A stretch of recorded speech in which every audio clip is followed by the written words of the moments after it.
Today, we are diving into the world of red wine and uncovering the 4 most important red wine grape varieties that every wine lover should know. Plus, stick around for 2 honorable mentions that are definitely worth having around. Hello there, my name is Jacqueline, and welcome back to our channel, Our Glass of Wine, and to another video about wine education. Today, we are going to get started with some red wines that need to be on your drinking list, and we're going to start with our first variety.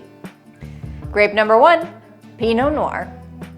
Pinot Noir is greatly appreciated among wine lovers and connoisseurs for its elegance and finesse. Because of its thin skin, Pinot Noir is notoriously difficult and fussy to grow as it's prone to disease and rot. Also, it's very sensitive to the growing environment or terroir, and often the wines will reflect where they were grown quite distinctly. Pinot Noir is typically light-bodied, has medium to low tannins, and a bright, high acidity. And because of its thin skin, the wines will often be a lighter color and sometimes even a beautiful translucent ruby. You will often find aromas of red fruits like cherry, raspberry, and cranberries. With age, we can develop some earthy aromas like forest floor and mushroom. While oak aging is common, we can see with that some hints of vanilla and spice. Pinot Noir will grow better in a cool or moderate climate. Its homeland is Burgundy in France, where it makes some of the world's most revered and often expensive red wines. But fantastic Pinot Noir also comes from cooler climate areas like Oregon's Willamette Valley,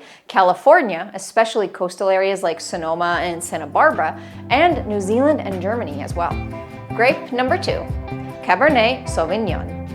Cabernet Sauvignon, or Cab Sauv as it's often colloquially called, is a very popular red grape variety, probably the most popular and very widely appreciated as well. For most aspects, you can consider Cabernet Sauvignon as the opposite of what we saw with Pinot Noir. If Pinot Noir prefers a cooler climate, Cabernet Sauvignon thrives in a moderate to warm climate. Cabernet has a much thicker skin compared to that of Pinot Noir, and as a consequence, it will make wines that are much higher in tannins, deeply colored and full-bodied. Again, just the opposite of the delicate, elegant Pinot Noir we saw earlier. As for the flavors, expect juicy, dark fruits such as black currants, blackberries, black cherries. Those are the classic notes we look for. You will also catch hints of things like mint, green bell pepper, or even cedar. Oak will often be used to soften the tannins and to give us nice notes of vanilla, spice, and sometimes even chocolate. 2 key wine-growing regions for Cabernet Sauvignon are Bordeaux in France, which needs no introduction. Here, it's often blended with other grapes like Merlot and Cab Franc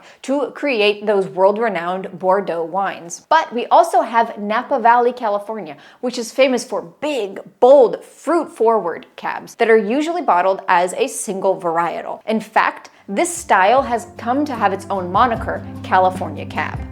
Grape number 3, Merlot. Merlot is often considered Cabernet Sauvignon's perfect companion, and in general, it's often used in blends with Cab Sauv and other varieties to add fruitiness and body, although it also makes exceptional single varietal Merlots. Merlot's popularity is mostly due to its approachability and ease of drinking, as it's typically medium to full-bodied and generally only has a medium acidity. The big difference with what we saw in Cab Sauv is often the tannins. With Merlot, they tend to be softer, smoother, and a little bit more velvety.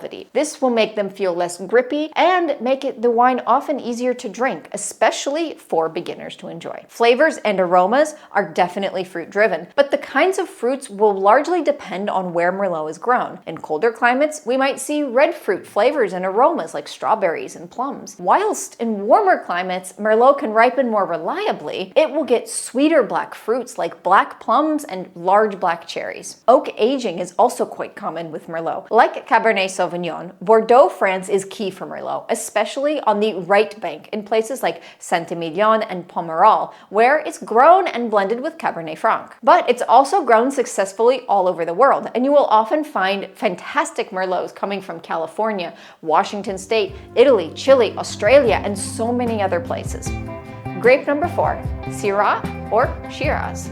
Our fourth variety is Syrah, also known as Shiraz. We'll see in a little bit why this distinction actually does matter. Generally speaking, the Syrah vine will thrive in both moderate and warm climates, and those growing conditions will dictate the final character of our end wine. Syrah will typically make medium to full-bodied wines. Tannins are usually noticeable, often medium to high, and it will generally have a medium acidity. The wines will be dark and rich in color. For flavors and aromas, you'll find mostly dark fruits like blackberries, plums, and blueberries, but the signature is often the black pepper. That's a natural compound in the Syrah grape, and it's called rotundon. You might also find notes of spices, smoke, herbs, olives, and even savory, meaty bacon-like scents will come out. As we briefly mentioned, this distinction between Syrah and Shiraz, although it always refers to the same variety, is an indicator of the style of the wine. Syrah will usually refer to the style from its homeland in the Rhone Valley in France. These old world Syrahs are from cooler regions, and they tend to be more savory, elegant, peppery, sometimes with floral or olive aromas. They might be a little bit leaner, with finer tannins and a higher acidity, where Shiraz, on the other hand,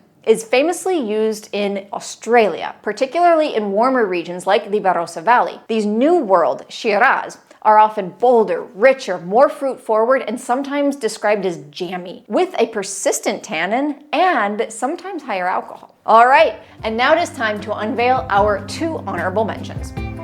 Honorable mention number 1, Zinfandel. Zinfandel, often called Zin, is a hugely popular grape, especially in the US. It's known for making full-bodied red wines that are often described as jammy. Think bold flavors, blackberry, blueberries, cherries, and often chocolate, vanilla, and spice. It will sometimes have quite high alcohol. And while we trace its origins all the way back to Croatia, Zinfandel is actually the most famous from California, or when we move to Italy, we will see it called Primitivo. Honorable mention number 2, Grenache.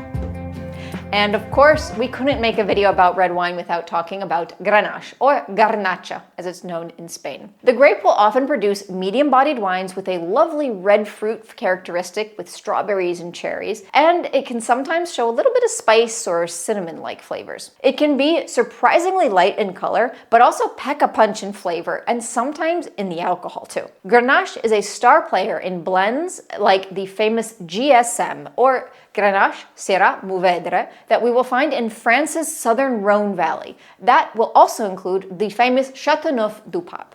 As we said earlier, we will also find great examples of Garnacha from Spain. All right, and that is it for this video. Don't worry if you feel like the information provided for each of these grapes we mentioned wasn't complete. It's not. There's so much more about each grape to learn. In the future, we are going to be releasing videos dedicated to each one of these individual varieties, just like we did with our previous coverage on white grape varieties, which you can find here. Thank you for watching. I'll see you with the next video. Cheers!